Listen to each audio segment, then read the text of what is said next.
joni ko woni sababu so konnguli fulɓe ɗi fuɗɗi majude? Eyo sababuji ɗi mi miili ni eɗi keewi sanne. Goni en celi findude e saharaɓe mawnidinde yimɓe men e sahara men ɗum kay goo jokki hen jamare nde ana heewi jonni en koddi e yimɓe heewɓe a tawan jonni arande aɗa wawi warde nokkuje gure fulɓe tan goodi hande a waran e nokkuje a tawan gure fulɓe ɗe ɓaleɓe gon e siiji goɗɗi ɗu gon hen ɗum fuu ana wadda hen e wadde sababuji so konnguli ɗi majja hay ko woni kanjum kasen du ɗi bindaka sa batte ɗi bindaka sa windaka janggatake sa janggaka heddotako toujours a hakkille du ko jande ko kalanteɗa ñande fof fini beete Allah fo jande ɗum woni ko heddoto e tinde maɗa ɗum woni ko rendata e hakkille maɗa sa ɗum fo a seli nande fof ɗum majjan ɗum ne ɗum waɗi sababuji sa konnguli ɗi ana ndaara majjude ko heewi ley muɗum e ley majji yogaji ɗi ana majja eɗen luɓo yogaji ɗi eɗen gatta hen sa jonni Bamako ko ɓuuri hewde fof sa landi keeɓi fo dine maɓɓe wiide ñiiri ɗoro na ɗum maɓe mbiyata toyori toyori naati e Bamarankoɓe to naati hen effectivement mais mi taygiti joni bel ko Moussa Bari a tawan yimɓe finɓe jaati ley wuro so ɓe ngari ɓe jooɗi Bamako kamɓe ɗu wanna tiiɗani ɓe sato haalde konnguli yoga e fulfulde ko waɗi ɗum ko waɗi ɗum nde hunde ko a muynaki fof a wowlata hunde ko a muynaki fof a wowlata saabu ɗum mbimi kulle kewɗe sa hunde a fina e muɗum a muyna e ɗum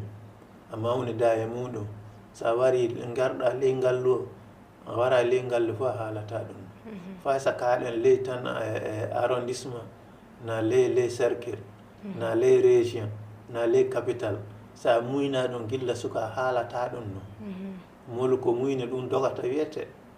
a faami donc ɗum woni sababuji ko heewi e majjum e haalatake yogaɓe du wona anda ɗum ka jiiɗa haalde ɗum na ana waya ana nefa fulfulde nde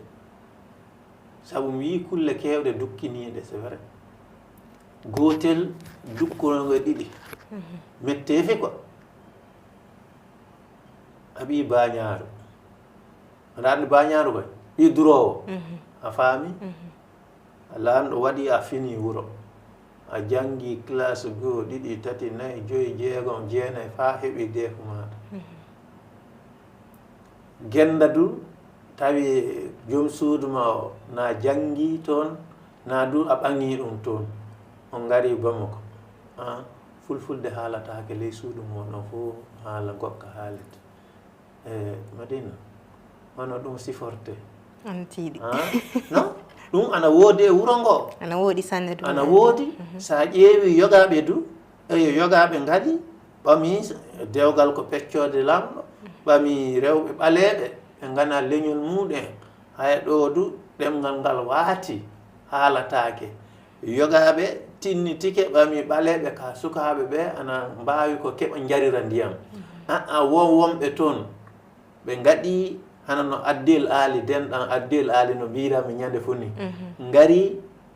ɓami go'o mboofi ɓama e pullo debbo ɗiɗaɓel ngel ɓama pullo debbo tawe jonni kay ɗemle ɗiɗi kaalete ley galle muɗum fulfulde nde ana haale Bamarankore nde ana haale sami haali woɓɓe jalanto Hawsankore ana haale germane ana haale donc ɗum fo ana woodi hen ɗum fo yidde leñol muɗum ngol kono yidde ngol wurta ɗum fo ana woodi e ɗe kulle hay ɗum woni sababuji ɗiɗo kasi